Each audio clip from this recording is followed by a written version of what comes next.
Meine sehr geehrten Damen und Herren, ich darf Sie sehr, sehr herzlich zu unserer heutigen Eröffnung der Ausstellung Höhere Mächte von Menschen, Göttern und Naturgewalten begrüßen.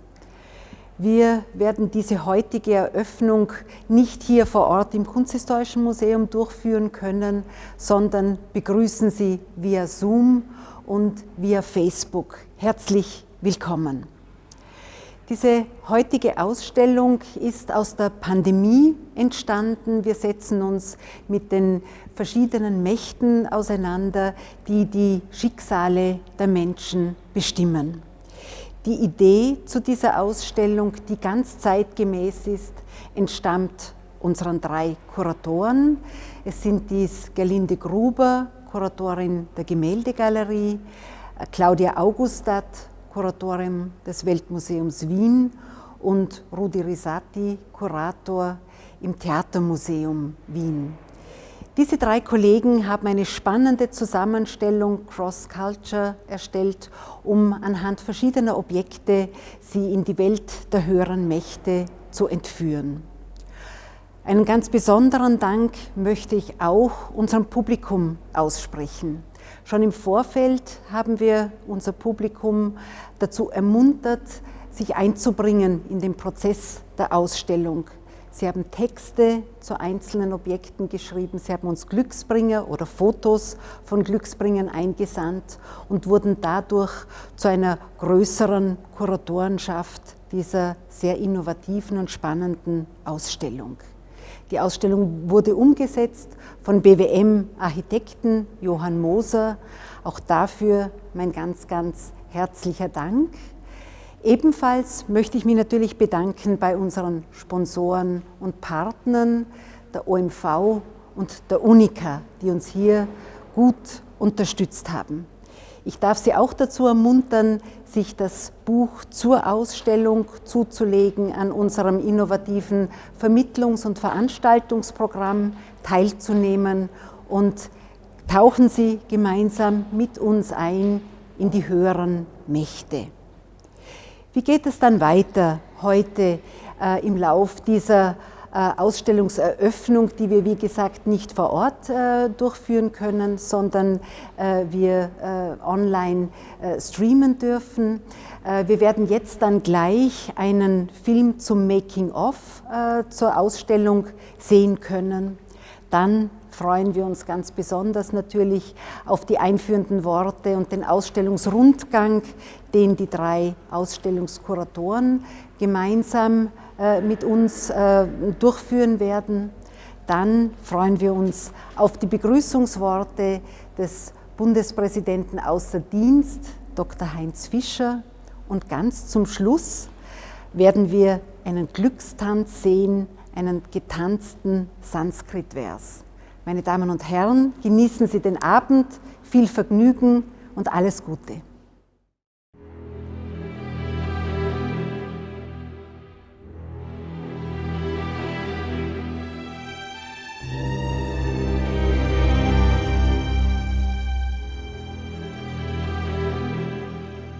Einen wunderschönen guten Abend, liebe Zuschauerinnen und Zuschauer daheim an Ihren Geräten.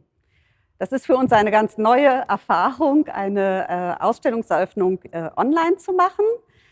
Wir sind daher auch ein bisschen aufgeregt und hoffe, dass Sie das auch sind. Und ja, begrüßen Sie also ganz herzlich hier im Kunsthistorischen Museum. Mein Name ist Claudia Augustat. Ich bin Kuratorin der Sammlung Südamerika im Weltmuseum Wien, gleich auf der anderen Seite vom Ring.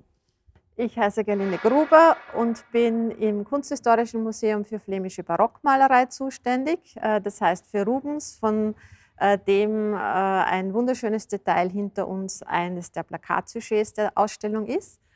Und einen wunderschönen guten Abend auch von mir. Ich heiße Rudi Risati. Ich bin Kurator für die Handzeichnungen und für die Modelle im Theatermuseum in Wien. Und es ist, glaube ich, eine wunderschöne Gelegenheit gegeben, heute ein bisschen hinter die Kulissen zu schauen und die Welt dieser Ausstellung Höhere Mächte zu entdecken.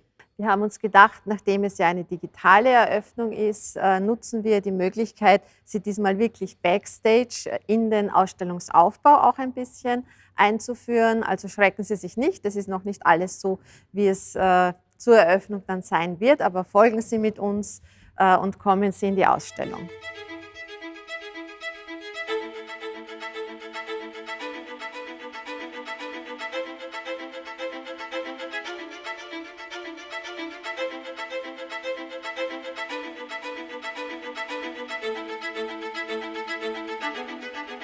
Der erste Raum ist den 4 Elementen gewidmet, weil diese für unser Leben grundlegend sind.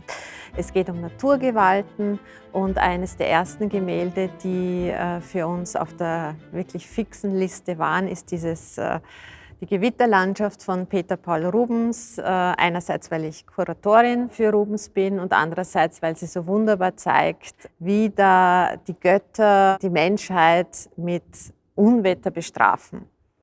Es war ja eines der ersten Bilder, von denen du mir auch erzählt hast, als wir uns das erste Mal überhaupt über die Ausstellung unterhalten haben.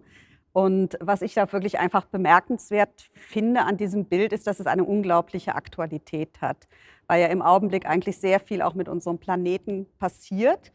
Und von daher fand ich das also wirklich toll, wie es die Ausstellung auch mit der Gegenwart verbindet. Und für mich, du hast damals auch so eine ganz tolle Geschichte über diese beiden älteren Herrschaften erzählt, die im Bild zu sehen sind. Genau, das sind Philemon und Baucis, die die einzigen sind, die den verkleideten Göttern Schutz gewähren. Und die werden als Belohnung dann am Ende ihres Lebens, müssen sie nicht sterben, sondern werden in Bäume verwandelt. Und das fand ich einfach total unglaublich, wie sich das sozusagen mit der Realität im Amazonaswald trifft. Weil im Amazonas gibt es eben sehr viele Geistwesen, die tatsächlich in Bäumen wohnen. Unter anderem eben der Sturmdämon der Ticuna aus Brasilien, den wir hier also mit der Gewitterlandschaft dann auch direkt gegenübergestellt haben. Der Sturmdämon ist einer der gefährlichsten Dämonen, die es bei den Ticuna gibt. Wenn man sich zum Beispiel wenn man Gärten anlegt, dann gibt es bestimmte Bäume, nämlich die, wo die Geistwesen drin wohnen, die dürfen nicht gefällt werden. Wenn man das doch macht, dann kommt der Sturmdämon und reißt einem sozusagen den ganzen Garten und macht einem die ganze Pflanzung kaputt. Auf der anderen Seite tritt er allerdings auch bei der Mädchenreifefeier auf, also dann, wenn die Mädchen ihre erste Menstruation haben, machen sie einen sogenannten Initiationszyklus durch, indem sie vor allen Dingen lernen, ihre Sexualität zu kontrollieren. Und sie werden im Rahmen des Rituals von diesem Dämon mit seinem riesigen Penis immer wieder attackiert und müssen sich verteidigen. Und erst wenn sie ihn also wirklich gut abwehren können, zeigt das, dass sie für das Leben einer erwachsenen Frau sozusagen ausgerüstet sind. Und was bei dem Dämon auch noch total spannend ist, dass die Ticuna ihm heute zuschreiben, dass er Epidemien verbreitet. Und dann sind wir da eigentlich auch wieder in der Gegenwart angekommen. Für uns war es ganz wichtig, diese Kombination von ungewöhnlichen Objekten hier ein bisschen zu zelebrieren, zu feiern, weil wir glauben, dass dadurch Denkräume sich auftun, indem man sich mit fremden Kulturen auseinandersetzt, schaut, welche Konzepte, welche Ideen die vertreten. Und ich denke, dass das sehr inspirierend sein kann. Das war es auf jeden Fall für uns. Und das hat sehr viel Spaß gemacht und vor allen Dingen eben dieses, wir nennen es Seeing Across Cultures, was für uns eigentlich in dieser Ausstellung eine unglaubliche Bereicherung ist, dass man also wirklich sehr ungewöhnliche Dinge aus dem Kunsthistorischen Museum, aus dem Weltmuseum Wien und aus dem Theatermuseum wirklich in Dialog miteinander setzt. La terra, il cielo,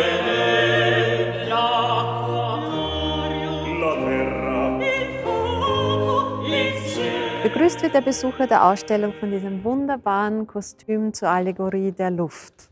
Ja, es handelt sich um das Kostüm der Luft, entworfen von Ernst Fuchs für das Oratorium Il lutto dell'universo, die Trauer des Weltalls. Es handelt sich um ein Oratorium, um eine musikalische Komposition, die von Kaiser Leopold I. stammt. Und in dieser musikalischen Komposition klagen alle Elemente Erde, Feuer, Luft und Wasser über die Kreuzigung Christi.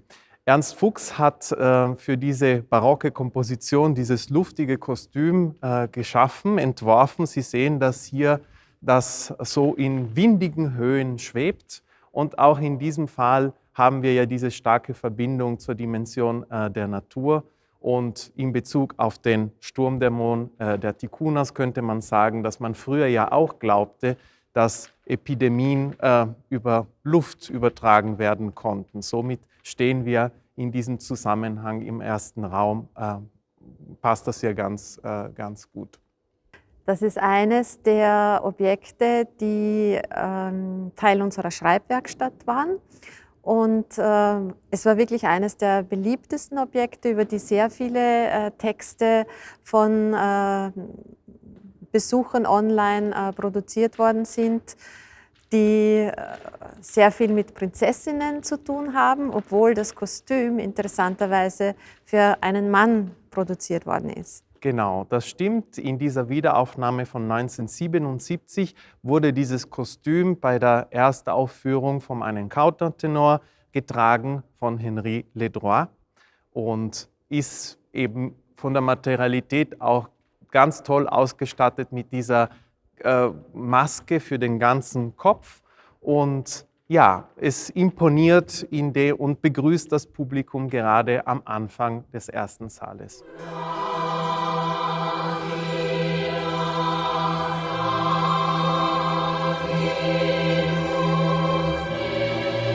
Wir sind jetzt im zweiten Saal der Ausstellung, der sich den irdischen Mächten widmet.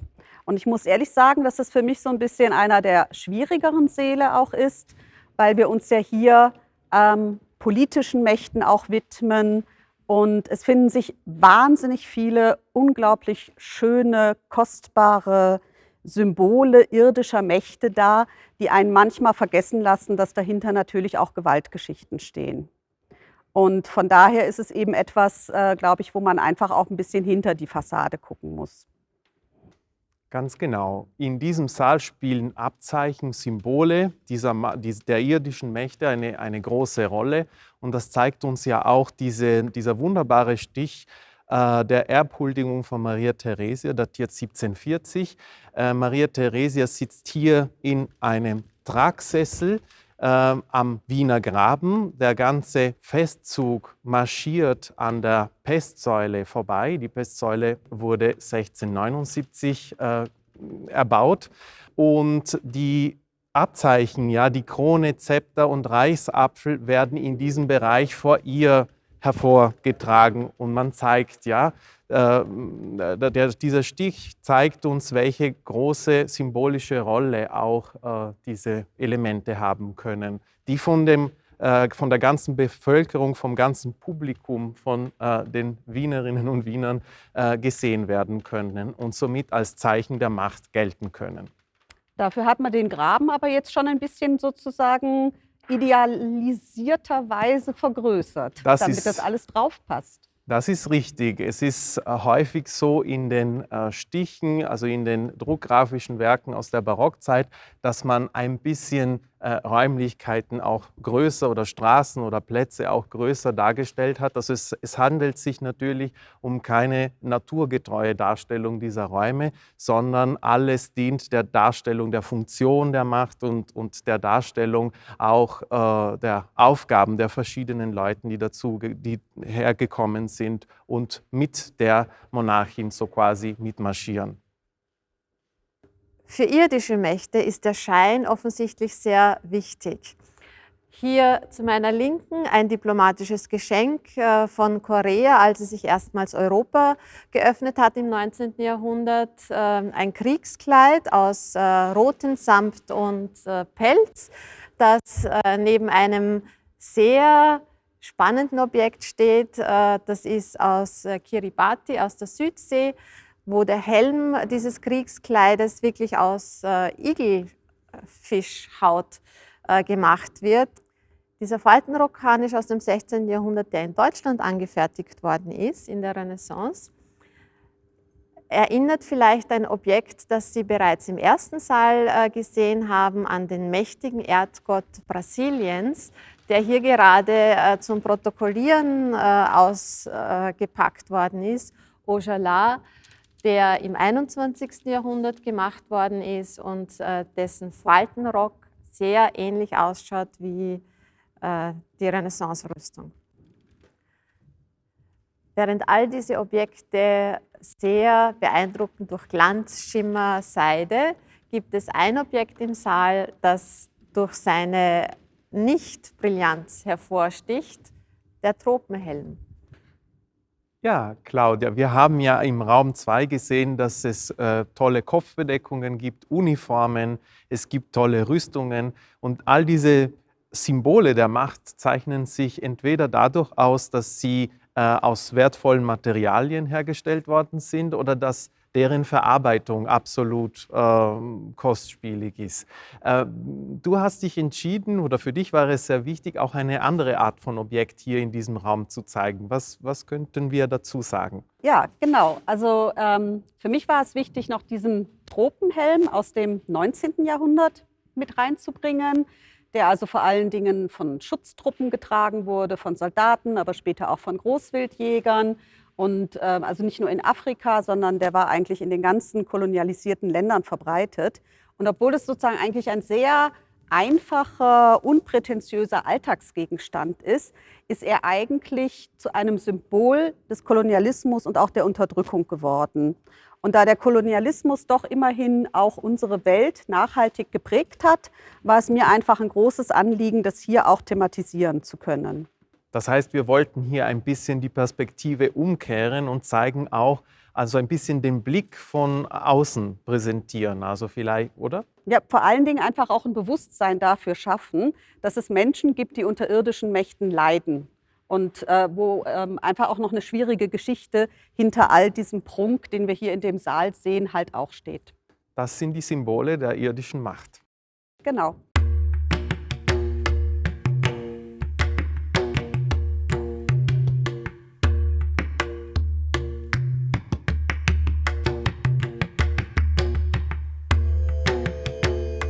Der dritte Teil unserer Ausstellung ist dem Thema in Verbindung treten gewidmet, weil höhere Mächte natürlich bei Menschen auch das Bedürfnis erwecken, mit ihnen zu kommunizieren.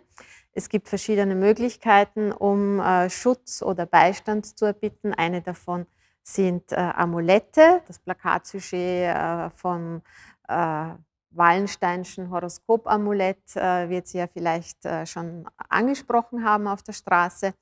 Ein Thema, das wir im Vorfeld der Ausstellung auch unserem Publikum als Fragestellung gestellt haben. Wir haben darum gebeten, dass sie uns Glücksbringer schicken und tatsächlich sind sie diesem Aufruf auch sehr positiv nachgekommen. Wir haben eine ganze Reihe Zusendungen bekommen. Eine kleine Auswahl finden Sie in dem Saal. Und hier bei Philipp Prosper sind es Amulette, die das Kind schützen. Rudi, magst du es dir mal anschauen, wie er hier wirklich behangen ist? Was ist dem Philipp Prosper zugestoßen? Also hier sehen wir, dass er so Amulette trägt und ja, er schaut da schon nicht so gesund aus. Tatsächlich ist er relativ bald danach gestorben an einer Tuberkuloseform. Und die Amulette, die er trägt, waren da als Schutz gedacht. Ja, diese Amulette sind ja eine sehr individuelle Art und Weise, mit höheren Mächten zu kommunizieren, ihren Beistand zu erflehen. Das ist aber nur eine Art und Weise, um mit höheren Mächten zu kommunizieren. Es gibt Gebetsschnüre, es werden Hausaltare gezeigt werden. Ich freue mich ganz besonders auf das Geisterhaus, das zu sehen sein wird. Und für schwierigere Situationen im Leben kann man dann Schamanen anrufen oder Priester um Hilfe bitten. Und das sind die Spezialisten sozusagen, die dazu da sind, den Menschen zu helfen, mit den höheren Mächten in Kontakt zu treten. Genau. Das ist ein Schamanengewand aus Brasilien von den Juja, die im Xingu-Gebiet ansässig sind. Es ist aus Baumwolle. Wir haben unten sozusagen eine Art von Schleppe aus Raubvogelfedern und oben eben nochmal einen Kopfschmuck aus Papageienfedern. Und bei den Schamanen im Amazonasgebiet ist das Charakteristische, dass sie Hilfsgeister haben, um beispielsweise in die Oberwelt reisen zu können. Und diese Hilfsgeister sind eben in der Regel Vögel. Und dadurch schmücken sie sich eben auch mit den entsprechenden Federn, damit sie sozusagen besser in den Kontakt zu den Hilfsgeistern treten können und auf einer Schamanenreise die Seele eines kranken Menschen suchen können.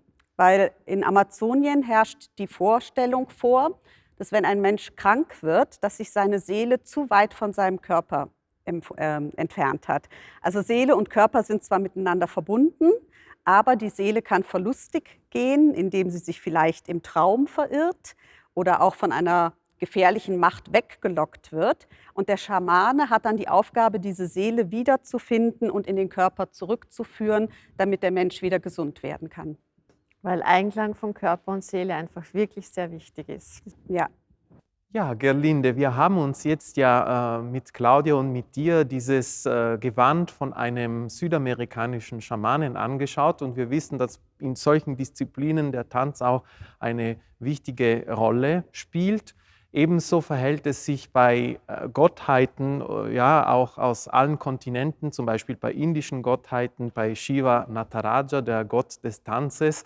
Das ist gegen Ende des dritten Raumes in unserer Ausstellung Höhere Mächte ein wichtiges Thema. Und genauso verhält es sich hier bei Rubens.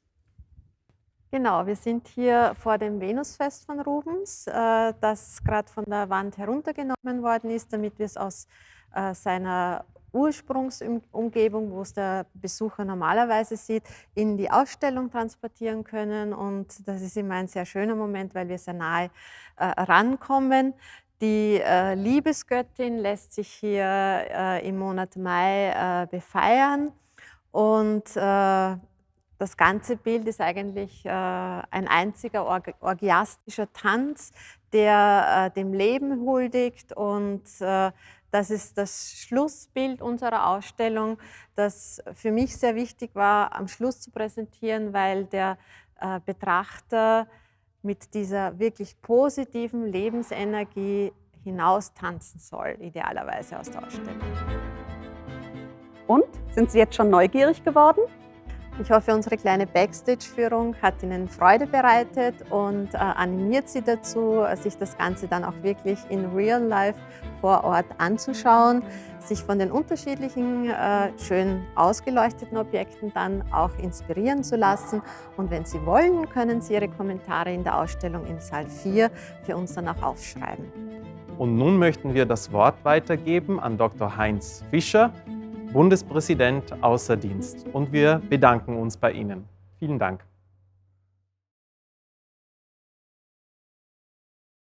Meine sehr geehrten Damen und Herren, ich freue mich sehr, dass mich Frau Generaldirektorin Sabine Haag eingeladen hat, diese und gerade diese Ausstellung zu eröffnen. Gerade diese habe ich gesagt, weil es endlich wieder eine Ausstellung sein kann, die vom Publikum besucht wird, die präsentiert wird am Beginn einer Ära, wo hoffentlich Kunst und Kultur wieder sich voll und frei entfalten können.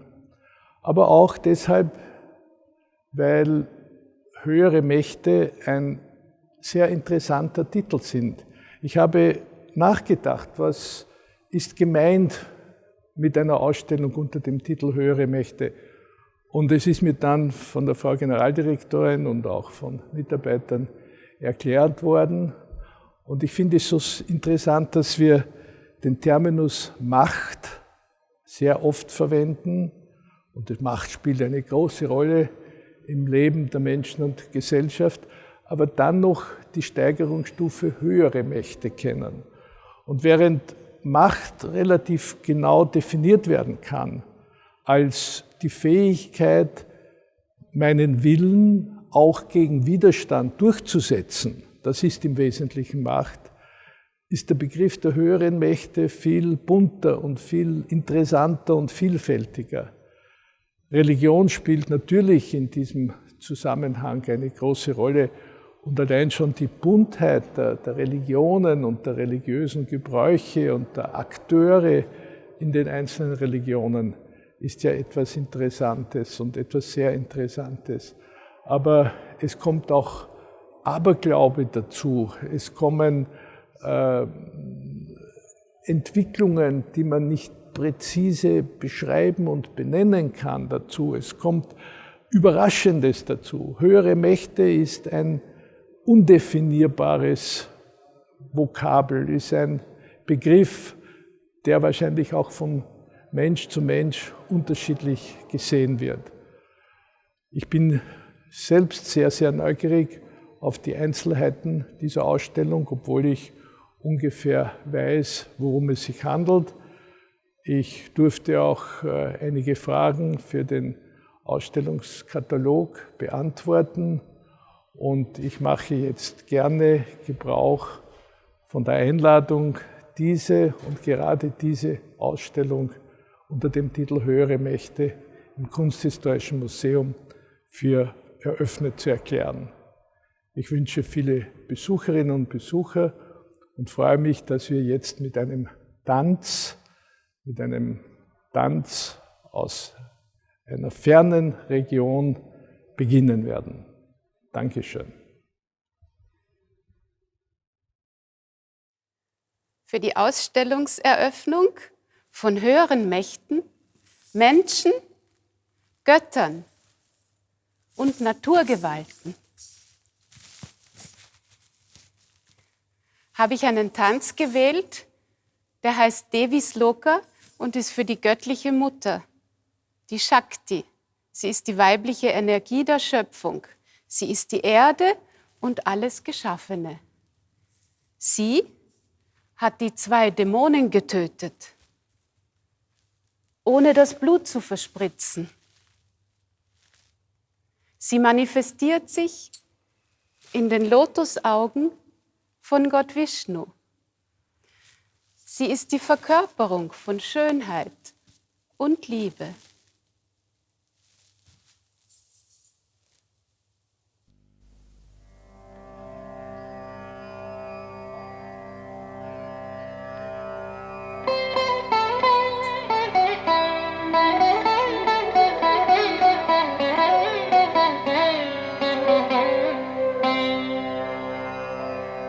या सा शुम्भनिशुम्भदैत्यसमदी या रक्तबीजासनी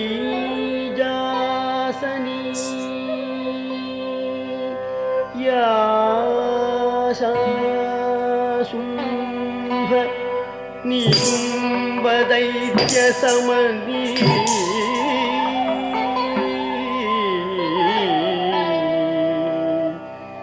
या रक्तबीजासनी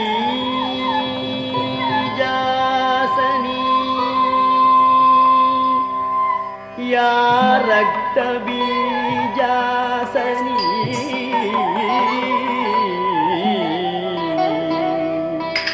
या रक्तबीजासनी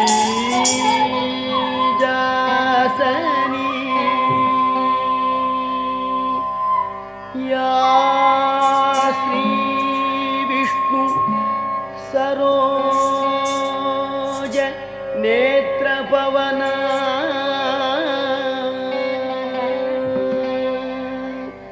या ब्रह्म विद्यासती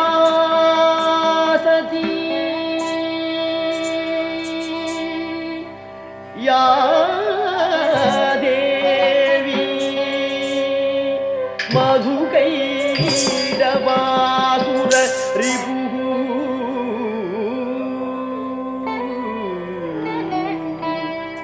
या महिष ध्वंसिनी मामम्बापुर वासिनी भगवती हेरम्ब मातावधू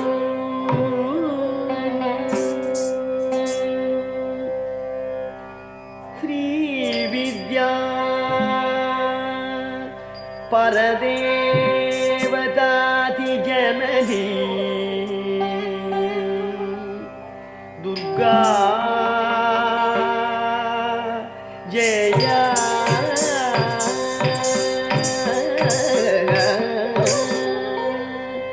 चंडिका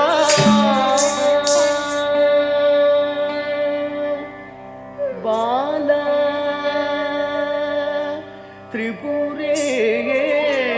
त्रिपुरेश्वरी शिवसती श्री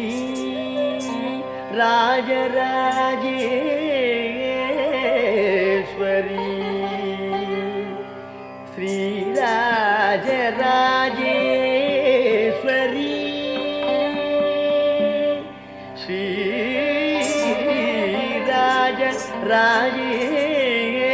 राजराजेश्वरी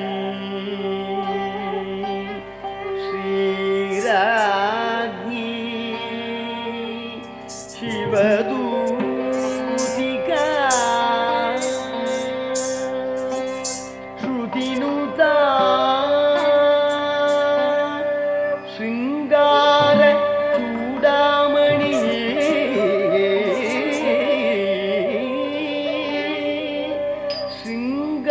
शृंगार चूडामणि